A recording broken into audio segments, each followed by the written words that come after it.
There we go. Okay. Here recently we've been looking at 4 verses in the book of Proverbs in which Solomon calls 4 creatures that he says have shown themselves to be wise beyond their size. The ant is where we started, and it was wise because he spent all summer long preparing for winter and then all year long preparing for the harvest. Next, we looked at the hyrax, which was wise because he stayed close to the community and he knew when to hide his soul in the cleft of the rock. Last week, we looked at the locust and saw how it was wise because he knew how to work in cooperation with others without needing to be pushed or prodded by any kind of a leader. Today, somebody's alarm is going off on their car.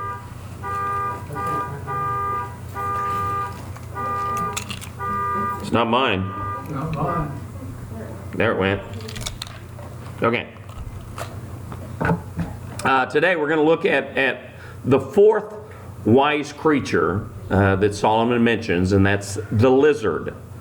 So what did Solomon say about the lizard? Look in Proverbs verse 30, or chapter 30. Proverbs chapter 30. I'm going to start with verse 24, which sets all of it up, and then I'm going to jump down to verse 28. So Proverbs 30, 24, and then jumping down to 28. It says, 4 things on earth are small, yet they are extremely wise. And then jumping down, it says, a lizard can be caught in your hands, yet it lives in kings' palaces. Now, as I mentioned last week, if you happen to be using the King James Version or the New King James Version of the Bible, that verse reads a little differently. It doesn't say lizard, it says spider. And the reason for this is that when the team of translators began working on the King James Bible back in the 17th century, there were certain words that they came across that they didn't know the meaning to, especially animals. You know, there were certain Hebrew words that they didn't have a clue what they meant because they referenced certain animals that they had not ever dealt with before. That was the case here. Okay, it was the case with the hyrax. We saw that when we looked at the hyrax because some translations use rabbit, some use badger, that kind of thing. And the translators use the word spider here, but the real Hebrew word is talking about a lizard. More specifically, was probably a gecko. And actually the same point could be made with either creature, whether it's a spider or a lizard. Because they can be caught with your hand, and yet you find them in kings' palaces. So let's look at this gecko lizard. What are some of the unique qualities of a lizard? First of all, geckos can't blink. They use their tongues to lick their eyes to keep them moist. They're very communicative. They speak to one another with little chirping sounds. Most unique are their toes, which have very special adaptations to them to allow them to cling to surfaces. That's how come they can walk up walls and even be on the ceilings in your houses or in your garage. They shed their skin on a frequent basis, and then they eat the skin. They have 100 teeth. So when they smile, they look a little bit like Carol Channing. And last but not least, as I said last week, they claim, though it hasn't been proven, that they can save you money on your car insurance. Okay? So what is it about a gecko lizard that makes them so wise? Solomon says that they can be caught with the hand, and yet they are found in kings' palaces. That's what makes the lizard so wise, according to Solomon. So as far as a lizard is concerned, his attitude is, this place that I'm in is mine. A king's palace belongs to the king. But the lizard is not afraid at all to go there. There's no place he's not willing to explore. For the lizard, life is just one never-ending adventure. The other animals that we looked at in this series they all have their place. Ants build colonies. The hyraxes make their home in the rocks. The locusts go wherever there's vegetation. But in a sense, the lizard has no permanent place. His home is everywhere. It's wherever he's at. We used to sing an old hymn, "This world is not my home, I'm just a passing through." Y'all remember that? We don't sing that hymn much anymore. I know that's probably my fault since I'm the music director, but you know. Can't blame the preacher for that one, can I?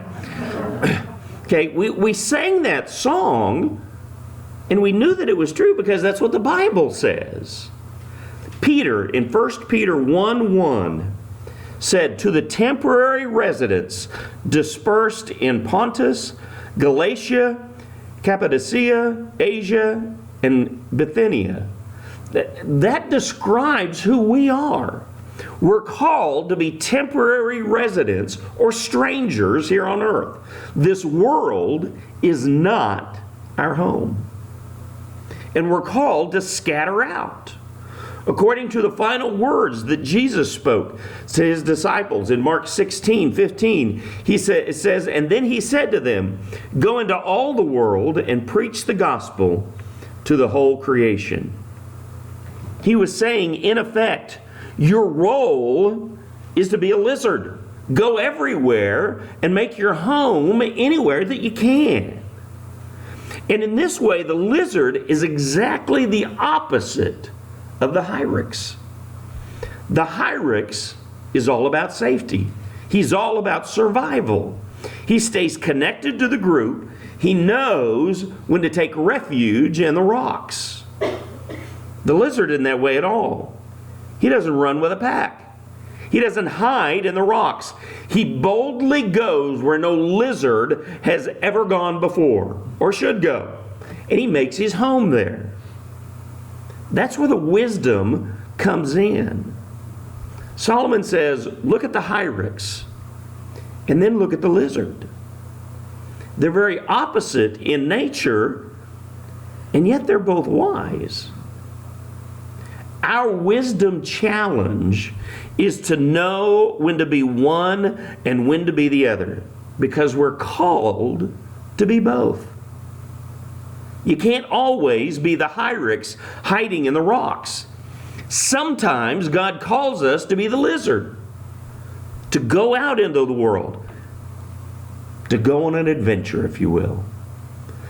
And tonight I want to talk about how we can do that.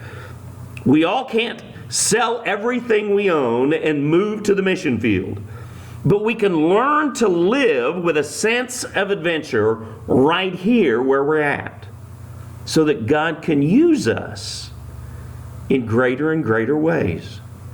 And when we do this, our lives can be richer than we ever imagined that they could be. So tonight, I want to challenge you to risk adventure in 3 different areas of your life.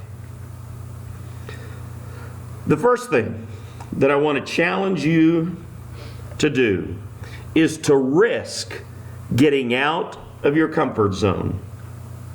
Risk getting out of your comfort zone. Which comfort zone? Well, for one, the comfort zone of your social circle.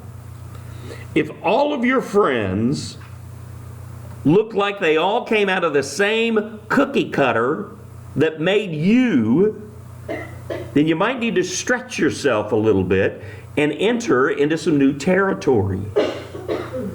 Maybe there's someone in your neighborhood, or someone that you work with, or someone that you know who's just a little different.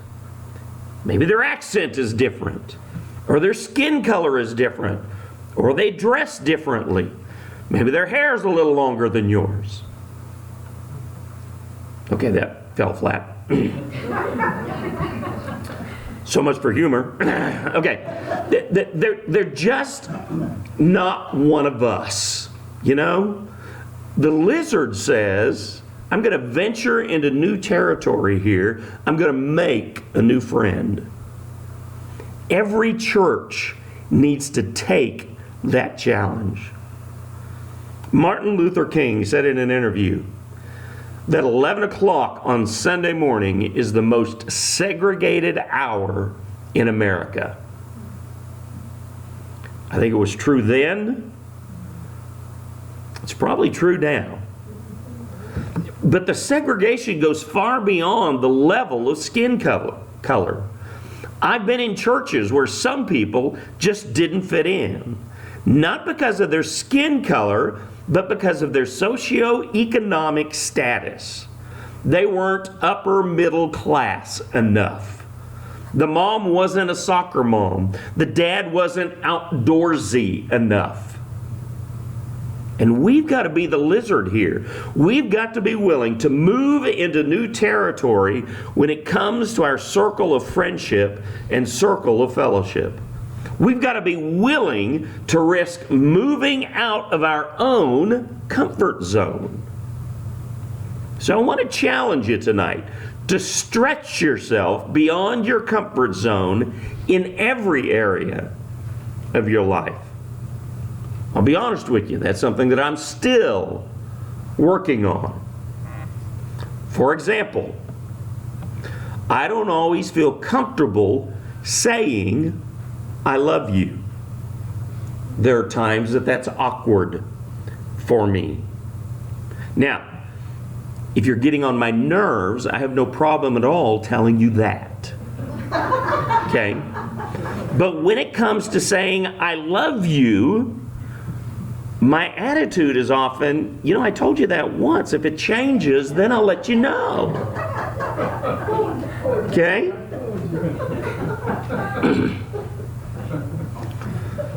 I'm aware that that's not the way that it really works.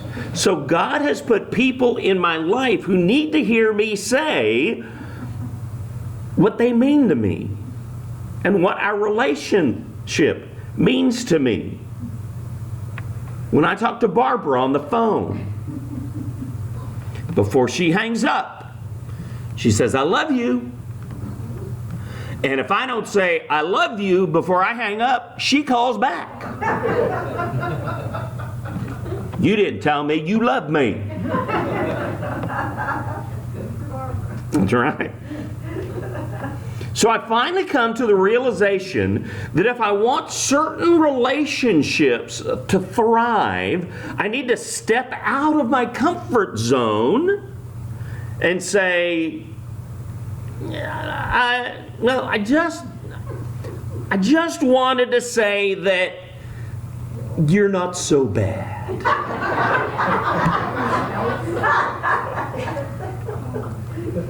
It's a step in the right direction, right?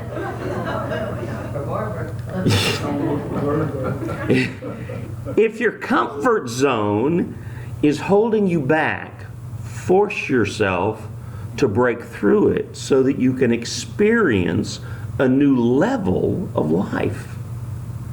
Breaking out of our comfort zones is difficult because it comes with a risk. And that leads us to the second challenge that I'm putting before you tonight. We must be willing to risk the potential failure that comes with any bold move forward. Now, you don't no doubt know who Rick Warren is. Okay? He's the pastor of one of the largest churches in America. He wrote The Purpose-Driven Life, which has sold a zillion copies, I think. He once said that he wants written on his tombstone, at least he tried. Now, I understand what he's saying, but the truth is that Rick Warren is way past the at least he tried stage. Okay? When you've experienced his level of success, nobody is going to say, well, at least he tried. Okay? As much as I might admire what he's done, I have to say that that whole idea is a little bit naive. Let's face an ugly truth here. When you fail, very few people will say, at least you tried. Instead, they'll say, well, you weren't very committed to that, were you? Or, you made this mistake and that mistake. Or, you should have done a few things differently, shouldn't you?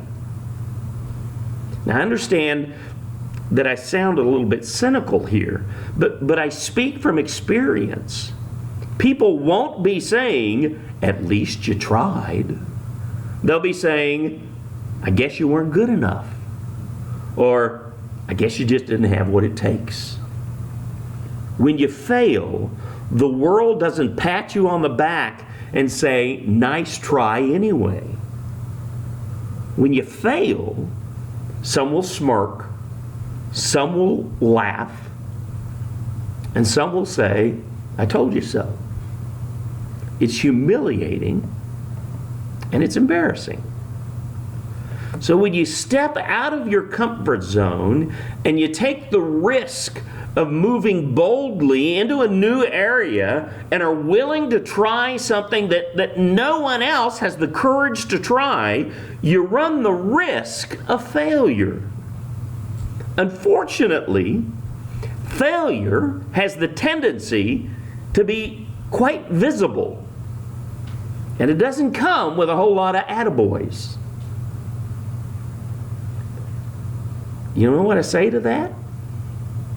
Take the risk anyway. Be the lizard.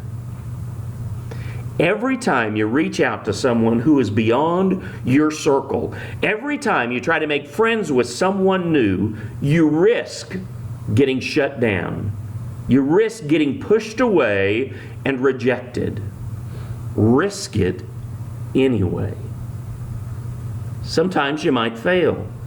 But it may happen more often that you open your world to a whole new friendship and to more meaningful relationships.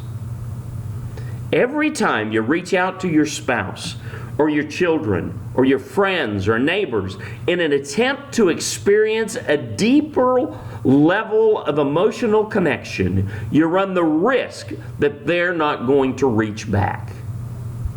Risk it anyway. You might fail. Just like the lizard runs the risk of being caught in the hand of the caretaker of the king's palace. And you know, when the lizard gets caught in somebody's hand, it usually doesn't end real well for the lizard. But I think he considers it worth it. It's worth the risk. Because for a while, he got to live in the king's palace. It's worth the risk for your friendships to be deeper, your marriage to be more intense. It's worth the risk for the church to move out of their comfort zone so that the fellowship can be stronger and the outreach can go farther and the impact on our world can be greater. It's worth the risk. God's calling each of us to be the lizard. We all have our own little comfort zones, our own little safe havens among the rocks where we find our rest. I don't think there's anything wrong with that. But we can't stay there forever. We need to move boldly beyond these four walls and take up spiritual residence in every part of our community, in every place where people come and go. We need to live out the adventure of making a difference in people's lives. It's a risk. And the downside might be significant. I don't think it's something we should ignore. But the upside is that life becomes an adventure that is blessed by God. And that's where wisdom comes in. I'm challenging you tonight to move beyond your comfort zone. Risk the possibility of failure, which then leads us to one more challenge. Tonight, I'm challenging you to set your standards higher than they've ever been before. Solomon didn't say, the lizard is wise because sometimes he is able to sneak into some really nice apartments. He didn't say, the lizard is wise because sometimes he's able to move into a 3-bedroom ranch house with an attached garage. Solomon said, in effect, do you know what's so amazing about the lizard? He goes into a king's palace like he owns the place. He's a lizard. Plain and simple. But he lives better than most people could ever dream about. Because he's in the palace. There's a king's palace that God is calling each of us to enter. A place that's not just barely out of our comfort zone, but it's way beyond our comfort zone. Just think about how that might apply to your marriage. What if your goal in your relationship wasn't just to say, let's try to get along a little better, but instead it became, let's take this marriage to the king's palace. Let's take some emotional risks and make some personal sacrifices together so that we can have a great marriage. Think about how that applies to the church. What if we looked at every ministry and every program and every event with a king's palace mentality? What if we said we want to risk moving beyond our comfort zone, not just so that this church will be only a little better, but let's make it a whole lot better. Let's give this place a king's palace atmosphere. I think it's worth the risk. The possibility of the king's palace makes it worth the risk. Now here's the twist. Here's where we're a little different than the average lizard. When you go to the king's palace, you may go there first, but you don't go alone. You can take a few other lizards with you. It's worth it to break through your comfort zone, not just so that you can enter the palace, but so that others can be a part too. Solomon says that the lizard is wise. What's his wisdom? His wisdom is that he knows no boundaries. He knows no self-imposed limitations. He's willing to risk so that he might have it all. Is taking the risk scary? Yeah, a lot of times it is. Is the possibility of failure real? Again, yes. It's as real as it can be. Does it hurt to fail? Yeah. Hurts like the dickens. But is it worth it? For the fourth time, yes, it's worth it. To the nth degree, it's worth it. It's worth breaking out of your comfort zone. It's worth running the risk of failure. It's worth setting your sights on the palace of a king, because some of the time, you're going to get there.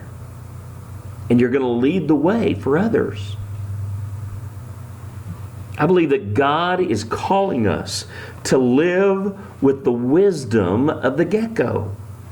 He's calling us to break through our comfort zones, to go farther than we've ever have before in our spiritual life, in our friendships, in our marriages.